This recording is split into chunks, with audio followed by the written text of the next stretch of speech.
Hi, we're Bastiaan En Jolanda. from Bakkerfeeling Adventures and you're watching the Big Daddy D Reviews one. Enjoy!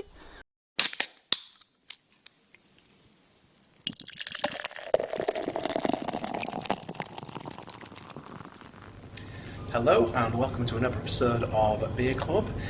Today I'm in York, just about to go off on a lovely boat cruise, and for this episode we're going to be taking a look at even more Yorkshire beers, including ones from York, funnily enough. So at some point we're going to pop over to the Mabbers Tavern and crack open some more Yorkshire craft beers to enjoy and review. So see you there in a moment. So for this episode of Beer Club, we are in the beautiful historical Yorkshire city of York, where we're going to enjoy a relaxing boat trip and to try out a few of the local beers. And I have to give thanks to my good mates David and Joe, first of all, for providing me with the first two beers that we're going to look at. We start off with Jorvik Blonde from Rudgate Brewery. We've already enjoyed a number of beers from this popular brewery previously on this channel. In fact, I was even wearing a Rudgate Brewery t-shirt in the previous episode. Jorvik, if you didn't know, is the old Viking name for York. So, upon pouring the Jorvik Blonde into a glass, we can see that there's some decent levels of carbonation, there's a nice straw colour to it, about a fingertip worth of foam. It's a clean, crisp looking beer with no haziness. There's a lovely, light, hoppy aroma with a hint of lemon. Upon taking a drink, we're getting a fantastically mellow beer, lemony and malty. That is very refreshing before it surprises you with a slight, spicy and bitter aftertaste. Very happy with this one. So back on the boat, York is a beautiful historic city, a walled city with castles, cathedrals and old buildings that rub shoulders with modern architecture. York also has a great brewing tradition with plenty of beer shops and breweries. So on to our next beer, and do you remember during the first lockdown when there was a craze to make sourdough loaves or banana bread? Well, those clever chaps at Eagle Brewery have decided to take that banana bread and put it into a beer. Yes, I think I might have been a bit overzealous with pouring this one out because that is quite a sizable head.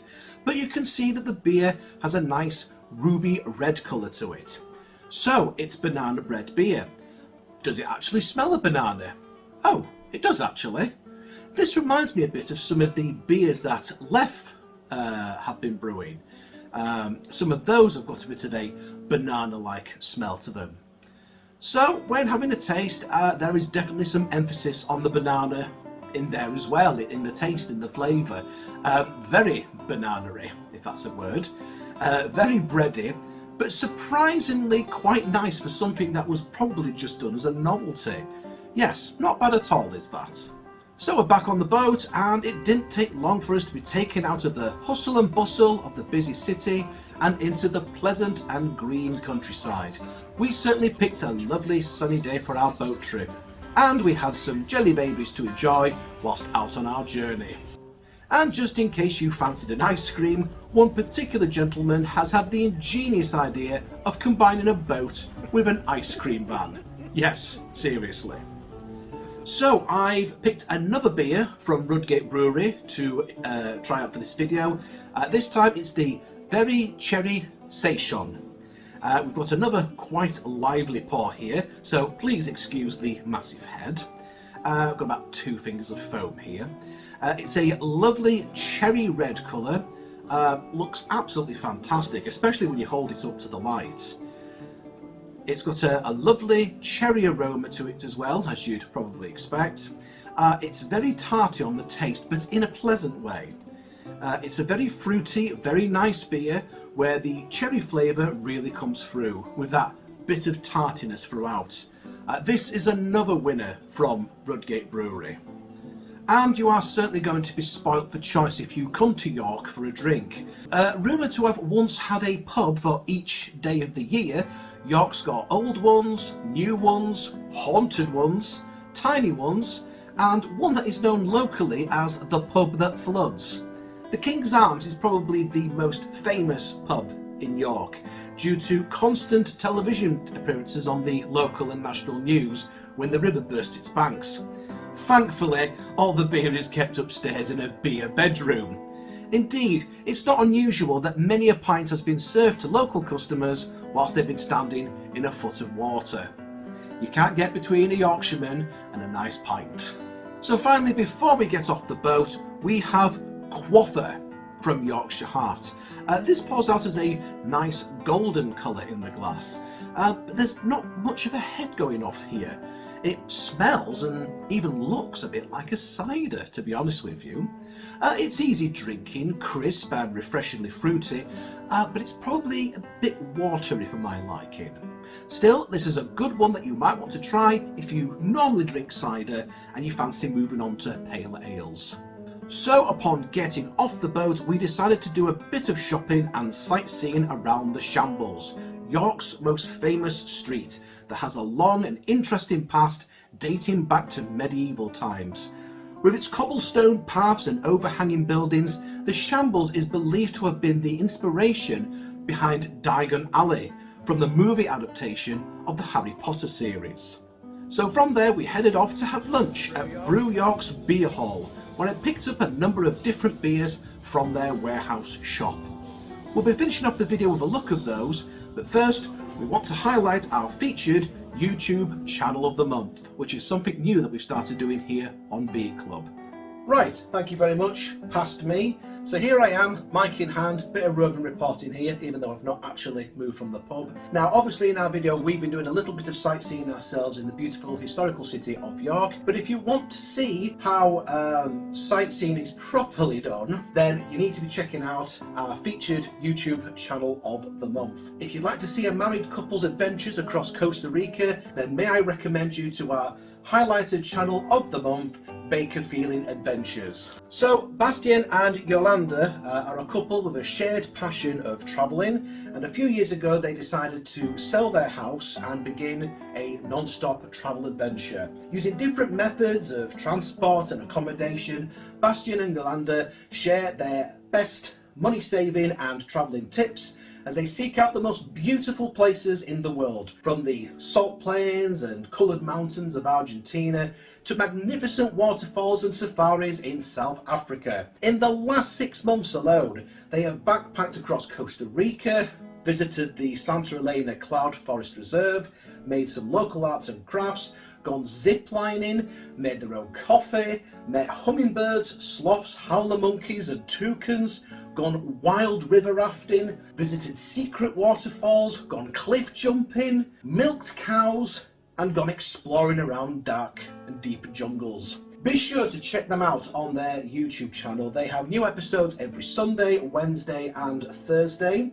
And it's always amusing to see their behind the scenes footage and their outtakes and bloopers afterwards. Check out the video, check out their channel, and you never know, you too might be convinced to go sell your house and go off on an adventure yourself. Right, I hope you've enjoyed that. I hope you do take the time to check out that channel. Now let's go back and check out those beers from Brew York. So the first one of these beers is their tribute to light entertainment legend Bruce Forsyth, and it's another wonderfully pun-based name from this brewery. It's Juice Forsyth. Yes, I had to do the pose, didn't I? If you remember from a previous episode of Beer Club, Brew York also did the Rue Barbara Streisand as well. So we actually get a wonderful fruity mango aroma as soon as you even open the can. Upon pouring it into a glass, we're getting a lovely hazy mango colour with about 2 fingers of foam. Again, it's got an absolutely amazing smell to it. That fruitiness then carries through into the taste. It is delicious and very refreshing. Lovely and juicy. A good game, a good game. Yes, very pleased with this one.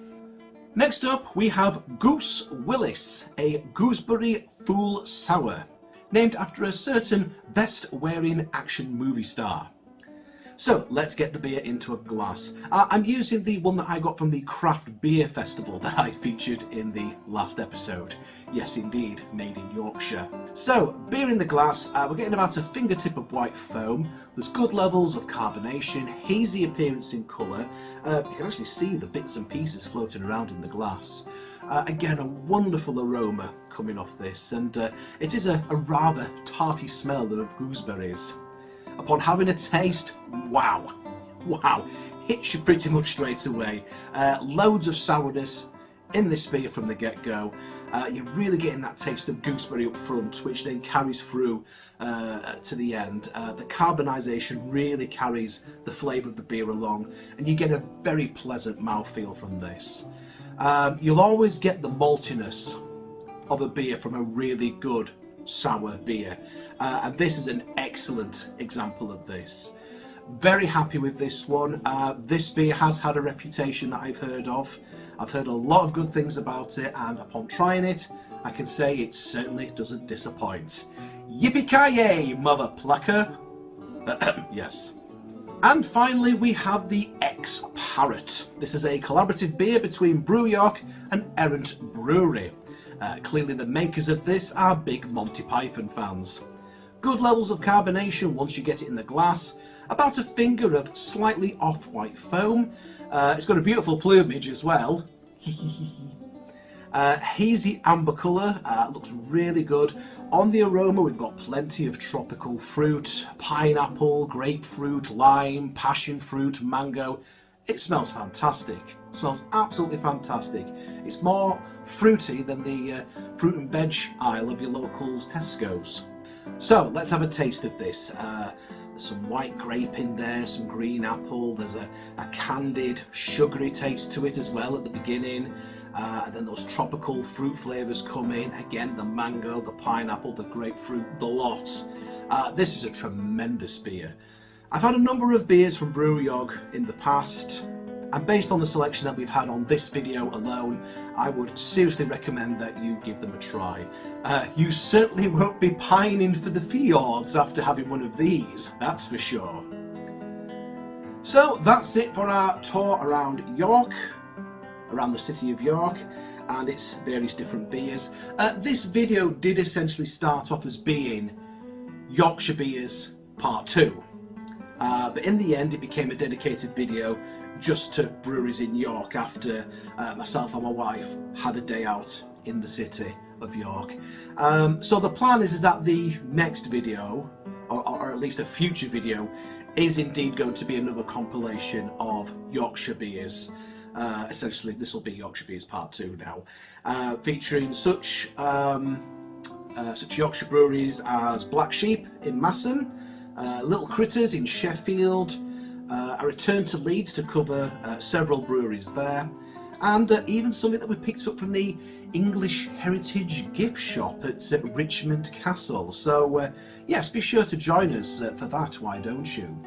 I'll also be going off on holiday very soon to Cornwall as well, so no doubt there'll be some Cornish themed content coming to you soon. The last time I was down in Cornwall, we made a visit to Rattler's Cider Farm, so sorry, to Healy's Cider Farm rather, that do Rattlers. So perhaps we'll make a return to there as well.